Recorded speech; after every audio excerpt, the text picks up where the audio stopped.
मैं विकास एक बार फिर से हाजिर हूँ आपके सामने ज्योग्राफी का बहुत ही महत्वपूर्ण टॉपिक भारत के राष्ट्रीय पार्क और अभ्यारण्य को लेकर, जिससे प्रतिवर्ष किसी न किसी एग्जाम, चाहे वो यूपीएससी हो, है ना, एसएससी हो, एनटीपीसी हो, यहाँ तक कि यूपी टेट और सुपर टेट में भी इनमें से क्वेश्चन आते हैं। दोस्तों, यह जो आपका टॉपिक है राष्ट्रीय उद्यान, यह पर्यावरण का भी टॉपिक है, इसलिए चलिए आज हम लोग चर्चा करेंगे इसके बारे में और भारत में कितने राष्ट्रीय पार्क हैं, कहाँ कौन कौन से हैं, इनके बारे में अध्ययन करेंगे। तो दोस्तों, सबसे पहले शुरू करने से मैं पहले थोड़ा आपको बताना चाहूँगा कि हमारे देश में, भारत में लगभग दुनिया का 5% वन्य जीव है, जो वाइल्ड लाइफ या जंगली जानवर हैं वो लगभग 5% है। तो पहले इसकी आवश्यकता नहीं थी क्योंकि भारत में पर्याप्त वन थे और ये आराम से यहाँ रह सकते थे, किंतु धीरे धीरे जैसे जैसे वनों की कटाई चालू हो गई, है ना, वहाँ बस्तियाँ होने लगी या कुछ भी वहाँ पे, तो धीरे धीरे इन जानवरों के भी अस्तित्व खतरे में आ गए। और इनको मद्देनजर रखते हुए भारत सरकार ने सन 1972 में सबसे पहले एक वन्यजीव संरक्षण अधिनियम लागू किया और उसके तुरंत ही बाद एक प्रोजेक्ट टाइगर करके बाघ बचाओ या जिसे बोलते हैं अभियान चलाया और 1973 में आपका प्रोजेक्ट टाइगर इंडिया के अंदर लागू हुआ। तो ये आपको बहुत इंपॉर्टेंट डेट रखी है, इंपॉर्टेंट ईयर, कि वन्यजीव संरक्षण अधिनियम भारत में कब लागू हुआ, तो 1972 में, और प्रोजेक्ट टाइगर 1973 में। हुआ क्या दोस्तों, मैं एक चीज़ आपको और बताना चाहूँगा। कई बार ऐसी क्वेरी होती है अंदर कि राष्ट्रीय उद्यान और अभ्यारण्य में क्या अंतर होता है। सबसे बड़ा टॉपिक होता है कि किसे हम राष्ट्रीय पार्क कहते हैं या किसे हम वन्यजीव अभ्यारण्य कहते हैं।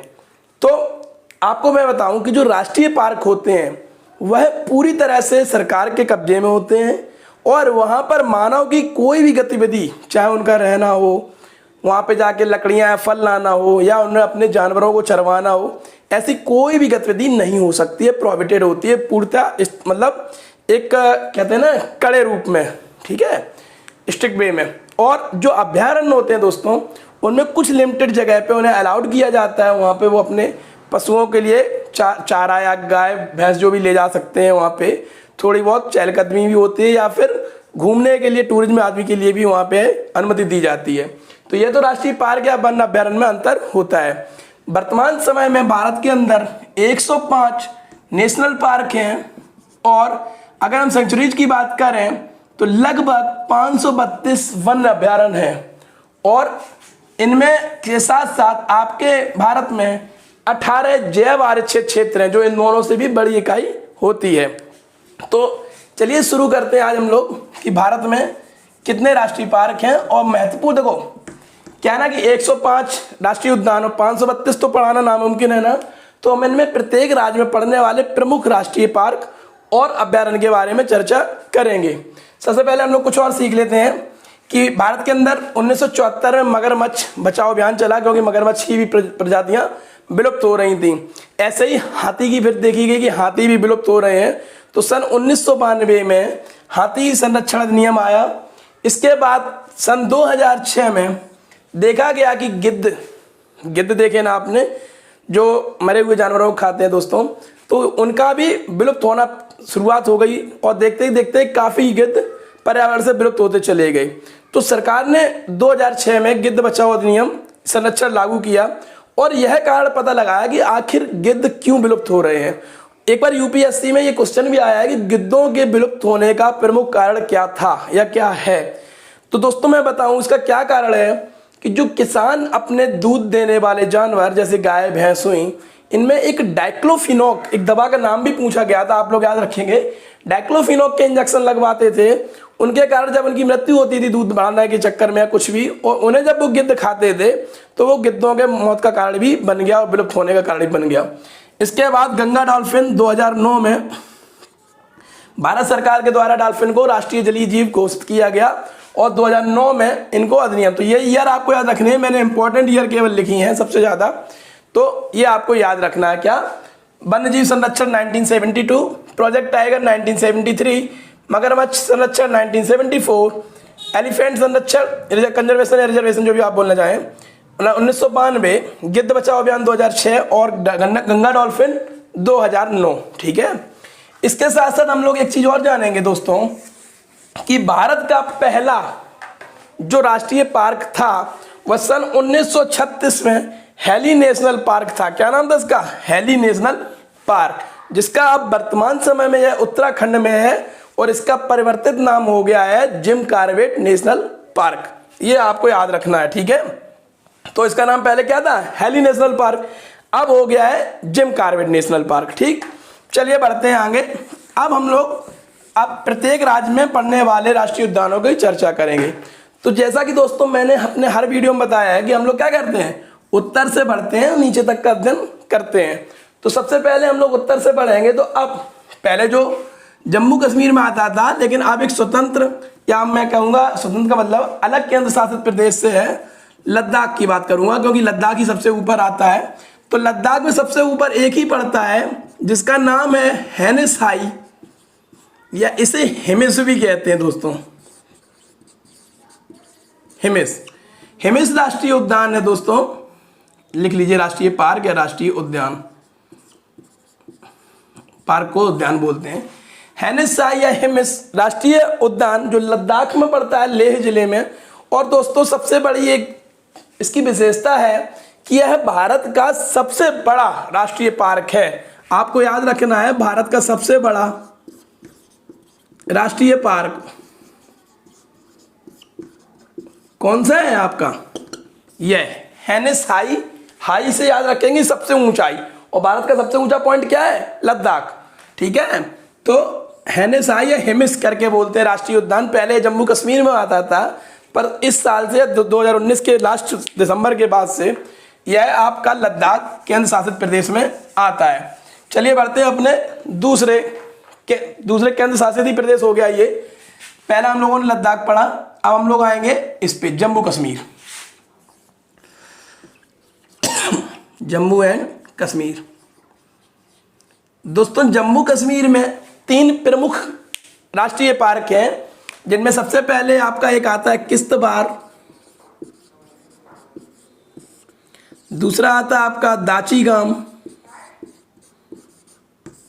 और तीसरा है आपका सलीम अली राष्ट्रीय उद्यान।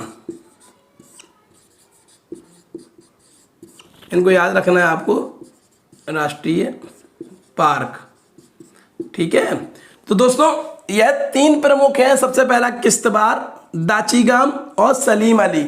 अभी 2018 यूपीएससी में एक बार पूछा भी गया था कि कौन सा राष्ट्रीय पार्क है जहां पर कश्मीरी स्टैग या हंगुल जिसे बोलते हैं जानवर को, हंगुल होता है दोस्तों, बारहसिंगा की प्रजाति होती है जिसके कई सारे सींग होते हैं।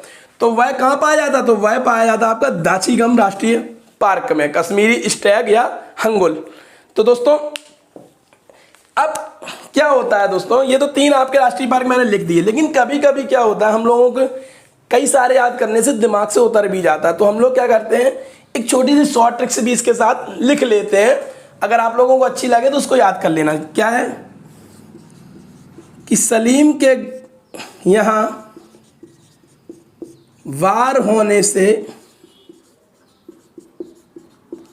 गम का माहौल है या गम है, ठीक है। ये एक शॉर्ट ट्रिक से अगर आपको याद रखना है आपको, तो कश्मीर से रिलेटेड जिसके राष्ट्रीय उद्यान है जम्मू कश्मीर के, वह है क्या है दोस्तों कि जब भी कोई वार होता है, लड़ाई होती है, तो हमेशा हमारी ज़्यादातर वार अपने देश में कहाँ होते हैं? जम्मू कश्मीर में आपने देखा है, अपनी सेना और आतंकवादियों के बीच में।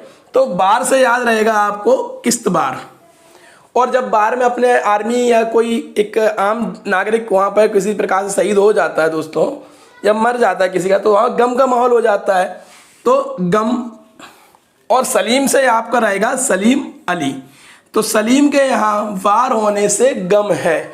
यह 3 आपके, इसमें तीनों आपके आ गए हैं राष्ट्रीय उद्यान। आपको ये शॉर्ट ट्रिक्स याद रखनी है कि सलीम के यहाँ वार होने से गम है, और इसमें तीनों आ जाते हैं, किश्तवाड़ राष्ट्रीय पार्क, दाचीगम राष्ट्रीय पार्क और सलीम अली राष्ट्रीय पार्क। चलिए बढ़ते हैं अपने तीसरे राज्य की ओर। अब हम लोगों ने 2 कर लिए कवर, अब हम लोग कहाँ पहुंच रहे हैं? तीसरा, यहाँ पर ये 2 है हिमाचल प्रदेश। हिमाचल प्रदेश देखेंगे हम लोग, हिमाचल प्रदेश में प्रमुख कौन कौन से राष्ट्रीय पार्क आते हैं दोस्तों। इसमें सबसे पहले आता है आपका बृहद हिमालय करके एक नाम है, दूसरा है आपका रोहिल्ला, इनको याद करने का भी मैं ट्रिक बता दूंगा दोस्तों। रोहिल्ला राष्ट्रीय पार्क लिख लीजिए। तीसरा है आपका इंदरकेला,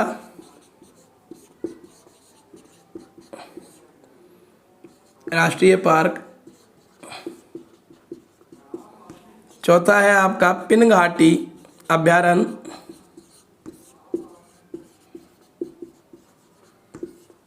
पांचवा है आपका खीरगंगा, ये भी अभ्यारण्य है आपका। और छठवां है आपका सिमबारबला अभ्यारण्य। ठीक है दोस्तों, तो यह 6 आपके हिमाचल प्रदेश में आते हैं। अब इनको याद कैसे करना है ये आप लोग देखेंगे कि बृहद हिमालय सबसे पहला, आपको पता है हिमालय और हिमाचल एक से एक शाब्दिक उच्चारण सा हो रहा है, और हमें पता भी है कि बृहद हिमालय की यहाँ से ही जो श्रृंखला जाती है वो हिमाचल प्रदेश से होती हुई जाती है दोस्तों। दूसरा है रोहिल्ला, आपको पता है कि रोहतांग दर्रा कहाँ पर है, हिमाचल प्रदेश में। उसी रोहतांग से रोहिल्ला राष्ट्रीय पार्क भी हिमाचल प्रदेश में है। और इसके बाद ये जो 4 बने हैं, इनके लिए आपको केवल एक शॉर्ट ट्रिक्स याद करनी है। इन पिन खिर सिम, इन पिन खिर सिम, ये आपको 4 वर्ड ऐसे याद रख लेना है। इनसे हो गया इंदरकिला, पिन से पिनघाटी, खिर से खीरगंगा और सिम से सिमबारबला। ठीक है, तो यह हिमाचल प्रदेश के राष्ट्रीय पार्क हैं दोस्तों। देख लीजिए 6 राष्ट्रीय पार्क हैं प्रमुख। इन पिन खिर सिम अगर आप ऐसे याद कर लेंगे तो आपके हिमाचल प्रदेश के राष्ट्रीय पार्क हमेशा याद बने रहेंगे लंबे समय तक के लिए। चलिए बढ़ते हैं हम लोग नेक्स्ट अपने स्टेट की तरफ, जिसका नाम है पंजाब। दोस्तों पंजाब में केवल एक ही राष्ट्रीय पार्क है अभ्यारण्य, वो आपको याद करना है, अबोहर। ठीक है, अबोहर राष्ट्रीय पार्क, और कोई नहीं है इंपॉर्टेंट, केवल सिंपल सा है अबोहर, ज्यादा नहीं आपको करना है, बस देख लेना है। चौथा पंजाब, हम लोग ऊपर से उतरते हुए आ रहे हैं 1 2 3 4। ठीक है, अबोहर राष्ट्रीय पार्क पंजाब का केवल एक ही महत्वपूर्ण है, आप लोग इसको देख लेंगे। इसके बाद नेक्स्ट आता है आपका हरियाणा। नेक्स्ट 5 स्टेट आपका हरियाणा है 5th। दोस्तों जैसे कि हम लोग जानते हैं कि हरियाणा में एक, अभी आपने कुछ दिन पहले चर्चा में एक सुल्तान नाम का एक भैंसा 9 करोड़ रुपए जिसकी कीमत बोली लगी थी, तो उसका नाम क्या था, सुल्तान। और अगर इससे भी याद नहीं रख सकते तो ऐसा कि सलमान खान ने अभी मूवी एक सुल्तान करी थी जिसमें उन्होंने एक हरियाणवी पहलवान की भूमिका अदा की थी। तो इसी नाम से आपको याद रखना है कि सुल्तानपुर जो झील अभ्यारण्य है कहाँ है आपका, हरियाणा में। और सुल्तानपुर अभ्यारण्य हरियाणा में है, आपको ये याद रखना है 5। और अगर मैं भैंसे की जैसे बात कर रहा था वो कैसा होता है, काला, तो कालेश्वर अभ्यारण्य भी आपका कहाँ पर है, हरियाणा में। तो ये 2 हो गए, एक सुल्तान से आपको याद रखना सुल्तानपुर अभ्यारण्य, और सुल्तान कैसा था, काला था, तो कालेश्वर अभ्यारण्य भी आपका हरियाणा में है। ठीक है दोस्तों, ये याद रखना है आपको, बहुत सिंपल शॉर्ट ट्रिक्स हो जाती हैं इनसे और आपको याद बनी रहेंगी। चलिए बढ़ते हैं अपने 6वें स्टेट की तरफ। अब यहां पे हम लोग देख लेते हैं उत्तराखंड को, 6वां उत्तराखंड, आपको बहुत इंपॉर्टेंट यहां से मिलेंगे। ठीक है, सबसे पहले मैं इनका लिखे दे रहा हूं जो है, सबसे पहले यहाँ पे राजा जी राष्ट्रीय पार्क, इसके बाद गोविंद नेशनल पार्क, गोविंद राष्ट्रीय पार्क, फिर देख लेते हैं हम लोग नंदा देवी राष्ट्रीय पार्क, नंबर 4 फूलों की घाटी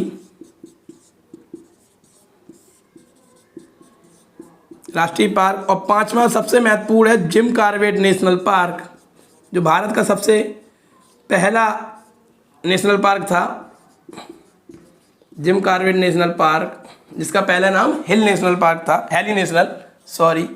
और यहाँ पे आ जाइए आप लोग, राजा जी हो गया, गोविंद हो गया, नंदा देवी हो गया, फूलों घाटी, और एक और बचा गंगोत्री, गंगोत्री राष्ट्रीय पार्क। ठीक है दोस्तों, ये आपको याद रखना उत्तराखंड के जो 6 प्रमुख राष्ट्रीय पार्क हैं, जिनमें राजाजी, गोविंद, नंदा देवी, फूलों की घाटी, जिम कॉर्बेट नेशनल पार्क और गंगोत्री। अगर मैं इनकी बात करता हूं आपको याद करने की उत्तराखंड की, तो अगर शॉर्ट ट्रिक्स की बात करूं तो इसकी भी एक बहुत अच्छी सी शॉर्ट ट्रिक्स है दोस्तों। मैं यहां पे ऊपर लिखे दे रहा हूं, उत्तराखंड की शॉर्ट ट्रिक्स आप लोग देख लेंगे। देखिए कैसे बनते हैं शॉर्ट ट्रिक्स, यहां से देख लेते हैं। राजा गोविंद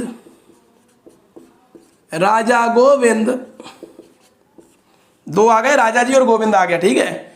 नंदा के साथ,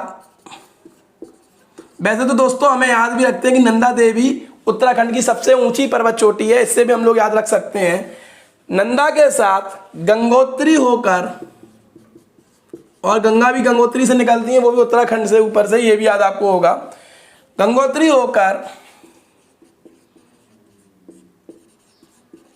फूलों को देखने कार से गए,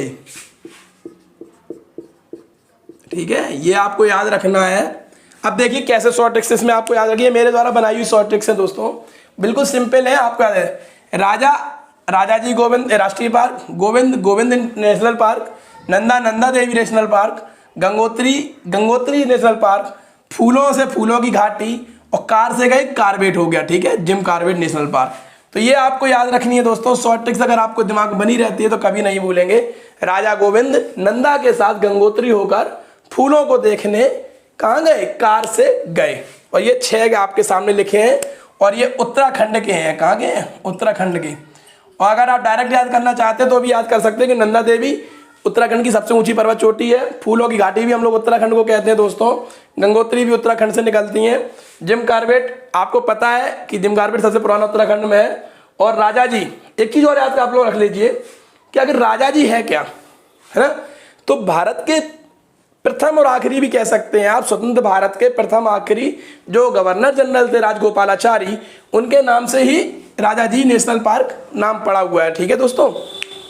और ये बस्तर के दंतेवाड़ा में है, इसलिए परेशान नहीं होना। चलिए आगे बढ़ते हैं हम लोग। ये शॉर्ट ट्रिक्स आप लोग नोट कर लीजिए, अगर आपको अच्छी लगती है इससे भी याद कर सकते हैं शॉर्ट ट्रिक्स से। बढ़ते हैं अपने नेक्स्ट स्टेट यूपी। उत्तराखंड के नीचे क्या आता है, हमारा उत्तर प्रदेश।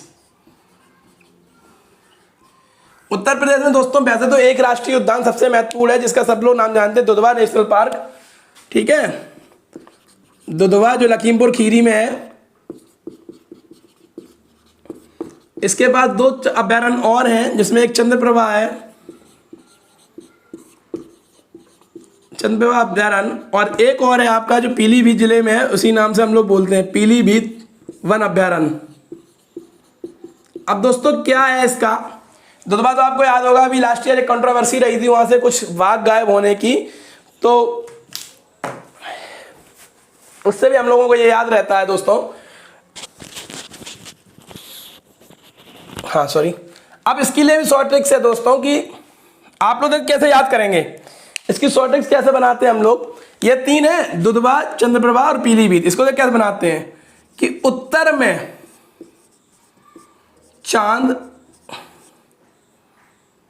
नहीं लगाते, पहले लिखिए दूध सा चांद कैसा सफेद होता है ना दूध का, आज पीला है, किसी कारण से वो पीला दिख रहा है दोस्तों।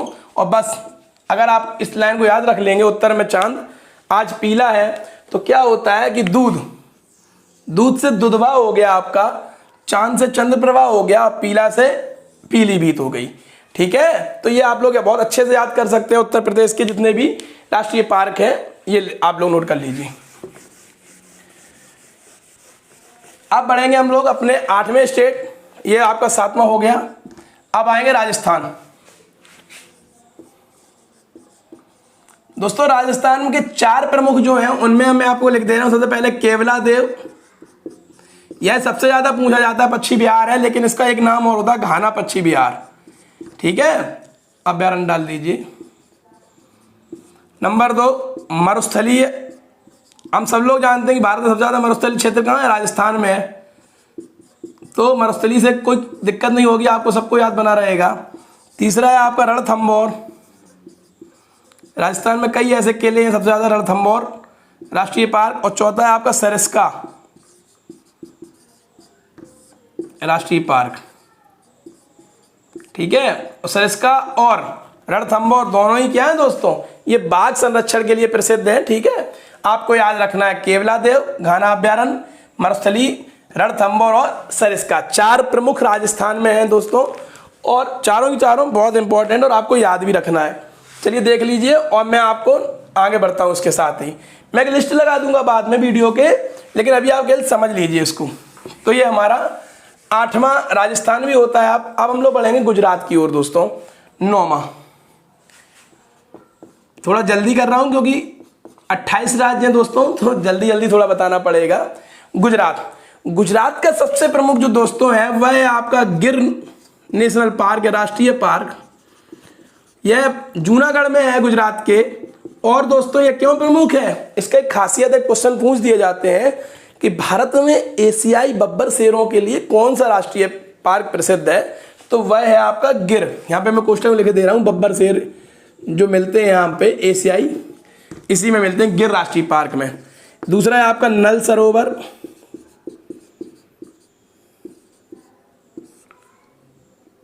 राष्ट्रीय पार्क, और तीसरा एक आता है कच्छ की खाड़ी, से ही नाम से है, कच्छ से ही, कच्छ की खाड़ी अभ्यारण्य। दोस्तों जो कच्छ की खाड़ी है यह जंगली गधों के लिए बहुत प्रसिद्ध है, लिख लीजिए आप लोग, पूछ सकते हैं जंगली गधों के लिए कौन सा। और एक और खासियत इसकी कि भारत का दूसरा मात्र सागरीय अभ्यारण्य, एक मन्नार की होगा, मन्नार की खाड़ी तमिलनाडु का, और एक है कच्छ की खाड़ी जो सागरीय वन अभ्यारण्य, ठीक है। तो दोस्तों ये 3 हो गए, गिर राष्ट्रीय पार्क, नल सरोवर राष्ट्रीय पार्क और कच्छ की खाड़ी अभ्यारण्य। अब इनको याद कैसे करते हैं हम लोग, कच्छ की खाड़ी भी छोड़ दीजिए, अगर हम लोग ऊपर याद करेंगे दोस्तों तो बहुत अच्छे से हो जाती है इनकी शॉर्ट ट्रिक्स। एक मेरे द्वारा बनाई हुई है कि गज्जू नाले में गिर गया, किसी कारणवश गज्जू नाले में गिर गया दोस्तों, तो गज्जू से हो जाएगा आपका गुजरात, नाले से नल सरोवर और गिर से गिर नेशनल पार्क। तो ये आप लोग याद कर लीजिए शॉर्ट ट्रिक्स, बहुत ही अच्छी शॉर्ट ट्रिक्स है दोस्तों, और मुझे उम्मीद है कि अगर आप याद कर लेंगे तो आपको हमेशा ये याद बना रहेगा, ठीक। चलिए बढ़ते हैं अपने नेक्स्ट 10वें राष्ट्र की तरफ। अब आता है 10वां जो आपका मध्य प्रदेश, और भारत में सबसे ज्यादा राष्ट्रीय जो उद्यान पार्क हैं वो आपके मध्य प्रदेश में ही हैं। 9 तो प्रमुख हैं और 2 आपके ऐसे हैं जो महाराष्ट्र की सीमा के साथ भी मिलके बनते हैं, यानी 11 हो जाते हैं दोस्तों। सबसे ज्यादा राष्ट्रीय उद्यान मध्य प्रदेश में है, ध्यान रखना, मैं बार बार कह रहा हूं। आपके अंडमान निकोबार में भी मध्य प्रदेश के बराबर ही हैं, और वहां पे भी सबसे ज्यादा अभ्यारण्य 94 अभ्यारण्य है आपके अंडमान निकोबार में, ठीक है। तो भारतीय सीमा के अंदर रहेगा तो मध्य प्रदेश ही सबसे ज्यादा राष्ट्रीय उद्यान है, वहाँ अभ्यारण्य ज्यादा है और यहाँ पे राष्ट्रीय उद्यान ज्यादा है, ठीक। तो इसके भी याद करेंगे सबसे पहले हम लोग।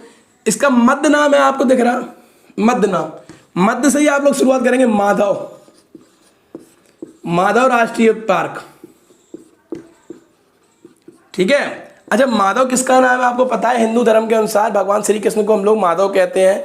उनका ही एक उपनाम और होता है कान्हा, कान्हा राष्ट्रीय अभ्यारण्य है ये, और ये काय के लिए, बाघ और तेंदुए के लिए प्रसिद्ध है। आप लोगों को याद रखना है कान्हा जो है, ठीक है। माधव की तरह ये बांधवगढ़ हो जाएगा, बांधवगढ़ राष्ट्रीय पार्क, और ये सफेद हाथियों के लिए प्रसिद्ध है दोस्तों, बांधवगढ़, आपको पता होगा। 3 हो गए। चौथा हो गया आपका रातापानी, रातापानी राष्ट्रीय पार्क, सॉरी 4 था ये। 5वां पेंच वन अभ्यारण्य। दोस्तों जो पेंच ये मैं आपको लिख रहा हूं, यह पेंच मध्य प्रदेश और महाराष्ट्र की यहां पर सीमा पर है, इसलिए दोनों में ही आ जाता है। मध्य प्रदेश में इसका नाम इंदिरा प्रियदर्शनीय पेंच अभ्यारण्य है, जबकि हम लोग महाराष्ट्र में इसको सीधा पेंच अभ्यारण्य के नाम से बुलाते हैं दोस्तों, ठीक है। अब 6वें पे आते हैं, पंचमढ़ी अभ्यारण्य, ठीक है। 6 हो गए। 7 में हम लोग आएंगे दोस्तों, वन विहार अभी मैं इनको याद करने की ट्रिक बताऊंगा आप लोग, अभी केवल देखते रहे आप लोग। राष्ट्रीय पार्क 8 हो गया आपका जीवाश्म राष्ट्रीय पार्क,